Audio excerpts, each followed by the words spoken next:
বিসমিল্লাহির রহমানির রহিম। বাংলাদেশ জামাত ইসলামের পক্ষ থেকে বাংলাদেশে অবস্থানরত সকল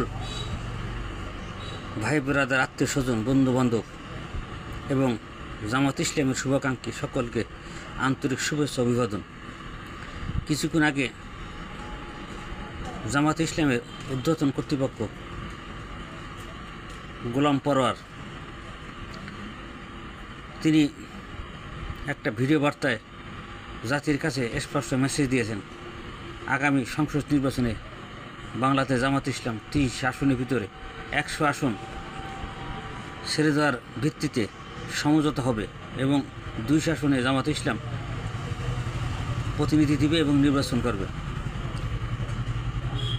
এই খবরটা অনেকের কাছে অনেক রকম হতে পারে, আমার কাছে খুব অর্থবহ এবং গুরুত্বপূর্ণ। কেননা বিগত দিনের সরকার যারা জোটবদ্ধ হয়ে নির্বাচন করছে, তারা তাদের সহযোগী দলগুলোকে সীমিত পরিমাণ 5টা, 10টা, 20টা এরকম সিট, এরকম সংসদ সদস্য পদ ছেড়ে দেওয়ার শর্তে তারা 14 দল তৈরি করছে, 4 দল তৈরি করছে, বিভিন্ন সংগঠন তৈরি করছে এবং জোটবদ্ধ সরকার তৈরি করছে। কিন্তু এবারের এই জামাতের জোটবদ্ধ সরকার একটু ব্যতিক্রম এবং এক্সেপশনাল। কেননা 100 আসন ছেড়ে দিবে, তার মানে জামাত ইসলাম যেখানে প্রয়োজন অনুভব করবে, যেখানে এই সিটে যদি জামাতের বাইরে অন্য কাউকে ছেড়ে দেওয়া হয় এবং যাকে সমর্থন করা হবে, সে যদি ওই সিট থেকে নির্বাচিত হতে পারে, তবেই তাকে ওই সিটে সমর্থন করবে এবং ওই সিট ছেড়ে দিবে।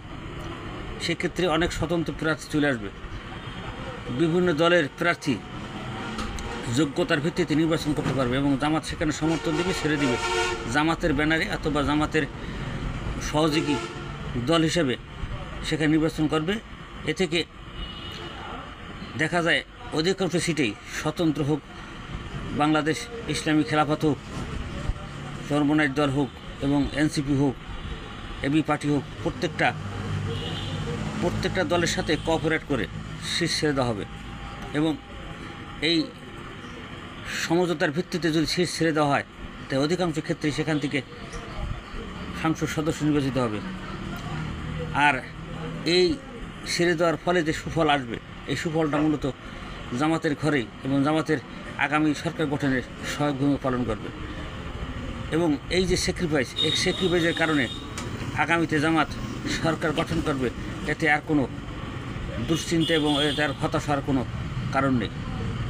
আর এমনিতেই জামাতের দিকে মানুষ দলে দলে যোগদান করছে।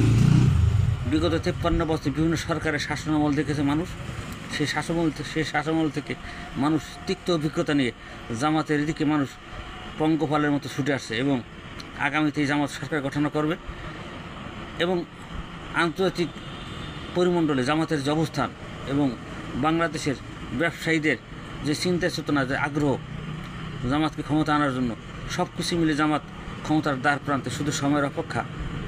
আর এই মেসেজটা দেওয়ার জন্য সকলকে আন্তরিক অভিবাদন, আন্তরিক শুভেচ্ছা এবং জামাত ইসলামের উন্নতি এবং সাফল্য কামনা করে এখানে শেষ করছি। খোদা হাফেজ।